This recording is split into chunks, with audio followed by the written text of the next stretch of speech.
Namaku Rina. Aku ingin menceritakan sebuah pengalaman yang sampai sekarang masih membuat bulu kuduku berdiri. Kejadiannya sudah beberapa tahun lalu, waktu aku masih kuliah di Jogja. Aku tinggal di sebuah rumah kontrakan bersama dua teman kuliahku, Dina dan Mita. Rumah itu cukup besar, bangunan lama bergaya kolonial, dengan langit-langit tinggi dan loteng di atasnya. Awalnya kami tidak merasakan hal aneh apapun, tapi sejak bulan kedua, hal-hal mulai terasa ganjil, mulai dari suara langkah kaki di malam hari, padahal kami sudah tidur, atau bunyi pintu kamar yang terbuka sendiri, meskipun sudah dikunci. Tapi semua itu belum seberapa dibanding malam itu. Malam itu aku sendirian di rumah.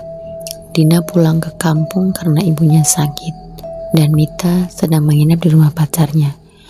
Aku memang tak terlalu penakut, jadi aku pikir tidak apa-apa sendirian.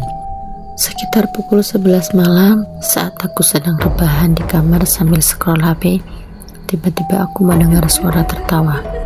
Bukan tertawa biasa, suaranya pelan, seperti desisan.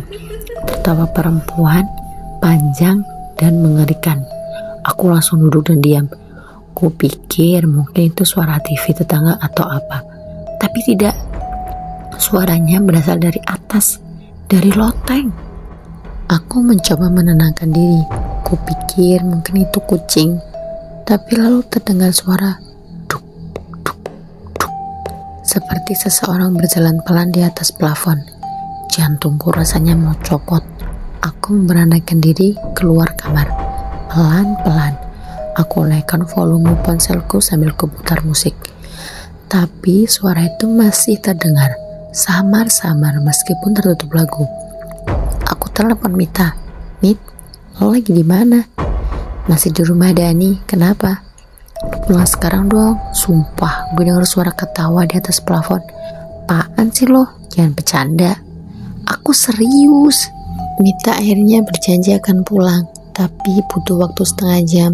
Aku duduk di ruang tamu, menatap ke langit-langit sambil terus membaca doa. Di saat itulah, aku melihat sesuatu. Dari celah kecil di langit-langit ruang tamu, ada rambut panjang hitam menggantung. Aku tidak bisa bergerak. Rambut itu bergerak pelan-pelan, seperti sedang diayun oleh angin. Padahal semua jendela tertutup. Aku benar-benar tidak bisa bersuara. Air mataku menetes tanpa sadar. Aku hanya bisa duduk membatu. Lalu terdengar lagi suara tawa itu. Lebih dekat, lebih keras, dan saat aku menatap celah-celah plafon itu, ada wajah. Putih pucat, matanya besar, merah, mulutnya menganga penuh darah. Dia tersenyum padaku, dan lalu hilang. Aku pingsan. Ketika sadar, Mita sudah ada di sampingku. Dia bilang begitu masuk rumah, suasananya dingin dan gelap. Bahkan lampu ruang tamu yang tadinya aku nyalakan sudah padam. Sejak malam itu, kami bertiga memutuskan pindah dari rumah itu. Kami bahkan tidak sempat mengemas semua barang. Banyak yang kami tinggalkan. Belakangan kami tahu, rumah itu dulunya bekas tempat bunuh diri seorang perempuan hamil yang ditinggal suaminya. Warga sekitar bilang, sejak kejadian itu sering terdengar suara perempuan menangis atau tertawa di malam hari. Tapi pemilik rumah tidak pernah bilang apa-apa. Aku tidak tahu apakah makhluk itu benar-benar kuntilanak. Tapi yang jelas, aku tidak akan pernah lupa wajahnya. Sampai sekarang, setiap kali aku mendengar suara tawa perempuan, tubuhku langsung gemetar. Jadi, kalau kalian ngontrak rumah tua, pastikan kalian tahu dulu sejarahnya.